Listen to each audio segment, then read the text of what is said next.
1963 से पंडित जवाहरलाल नेहरू बीमार रहने लगे थे। अतः कांग्रेस के अंदर यह सवाल उठने लगा कि नेहरू के बाद देश के शासन की बागडोर कौन संभालेगा। कुछ लोगों को यह शक था कि नेहरू की मृत्यु के बाद कांग्रेस के अंदर प्रधानमंत्री पद के कई दावेदार पैदा हो जाएंगे। ऐसी स्थिति में कांग्रेस के लिए यह तय करना मुश्किल हो जाएगा कि किसे प्रधानमंत्री बनाया जाए। कुछ लोगों को यह भी संदेह था कि जिस लोकतंत्र की स्थापना नेहरू ने की थी, नेहरू की मृत्यु के बाद जो अगला प्रधानमंत्री बनेगा वह उसे बनाकर भी रख पाएगा या नहीं। क्या पता वह प्रधानमंत्री बनते ही तानाशाह बन जाए। ऐसे अनेक प्रश्नों के बीच 27 मई 1964 को पंडित नेहरू का निधन हो गया। क्योंकि प्रधानमंत्री कुर्सी खाली नहीं रह सकती थी, इसलिए गुलजारी लाल नंदा को देश का कार्यवाहक प्रधानमंत्री बनाया गया। जिस समय नेहरू जी का निधन हुआ उस समय के कामराज कांग्रेस के अध्यक्ष थे। जब उन्होंने अगले प्रधानमंत्री के लिए पार्टी के अन्य नेताओं से सलाह ली तो सभी ने लाल बहादुर शास्त्री का नाम सुझाया। लाल बहादुर शास्त्री नेहरू के मंत्रिमंडल में रेल मंत्री रह चुके थे।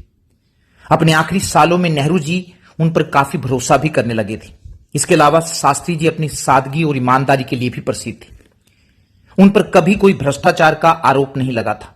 इन्हीं विशेषताओं के कारण लाल बहादुर शास्त्री को देश का अगला प्रधानमंत्री चुन लिया गया। इस प्रकार नेहरू की मृत्यु पर जो सवाल उठ खड़े हुए थे उन्हें बड़ी आसानी से सुलझा लिया गया। 9 जून 1964 को लाल बहादुर शास्त्री देश के दूसरे प्रधानमंत्री बने। जब शास्त्री जी देश के प्रधानमंत्री बने तो उस समय देश दो बड़ी समस्याओं से जूझ रहा था। पहली समस्या अनाज की कमी की थी। देश के कई भागों में सूखा पड़ने के कारण अनाज की कमी हो गई थी। बिहार में तो स्थिति बद से बदतर हो गई थी। इस राज्य में उस समय एक व्यक्ति को अपने प्रतिदिन के भोजन से 1200 कैलोरी भी नहीं मिल रही थी, जबकि एक सामान्य आदमी को अपने प्रतिदिन के भोजन से 2400 कैलोरी मिलनी चाहिए। अनाज की कमी के कारण शास्त्री जी को देश की जनता से एक वक्त का भोजन न करने की अपील करनी पड़ी। सरकार को गेहूं का आयात करना पड़ा। दूसरी समस्या भारत पाक युद्ध 1965 की थी। 1962 में भारत चीन युद्ध में जब भारत की बुरी तरह से हार हुई तो पाकिस्तान को भी लगने लगा कि वह भारत को हरा देगा। इसलिए 1965 में पाकिस्तान ने भारत पर आक्रमण कर दिया। भारत ने इस आक्रमण का मुंह तोड़ जवाब दिया। शास्त्री जी छोटे कद के एक साधारण से व्यक्ति थे, लेकिन इरादों के पक्के थे। इन दोनों समस्याओं से निपटने के लिए शास्त्री जी ने जय जवान जय किसान का नारा दिया।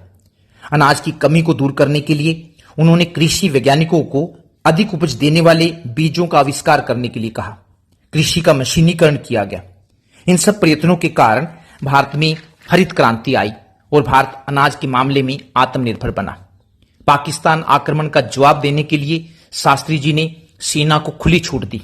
भारत की सेनाएं लाहौर तक पहुंच गई। लेकिन बाद में संयुक्त राष्ट्र संघ की दखलंदाजी से युद्ध बंद हो गया। युद्ध तो बंद हो गया था, लेकिन दोनों देशों के बीच तनाव अभी बना हुआ था। अतः दोनों देशों के बीच तनाव को कम करने के लिए सोवियत संघ ने मध्यस्थता करने की पेशकश की। सोवियत संघ के सहयोग से भारत के प्रधानमंत्री लाल बहादुर शास्त्री और पाकिस्तान के राष्ट्रपति जनरल अयूब खान वर्तमान उज्बेकिस्तान की राजधानी ताशकंद में मिले। 10 जनवरी 1966 को दोनों देशों के बीच ताशकंद समझौता हुआ। उसी रात रहस्यमयी ढंग से शास्त्री जी का निधन हो गया। बाद में उनके निधन का कारण हृदय गति रुक जाना बताया गया। शास्त्री जी थोड़े समय के लिए भारत के प्रधानमंत्री रहे, लेकिन प्रधानमंत्री रहते हुए उन्होंने जिस तरह से देश को संभाला वह काबिले तारीफ है।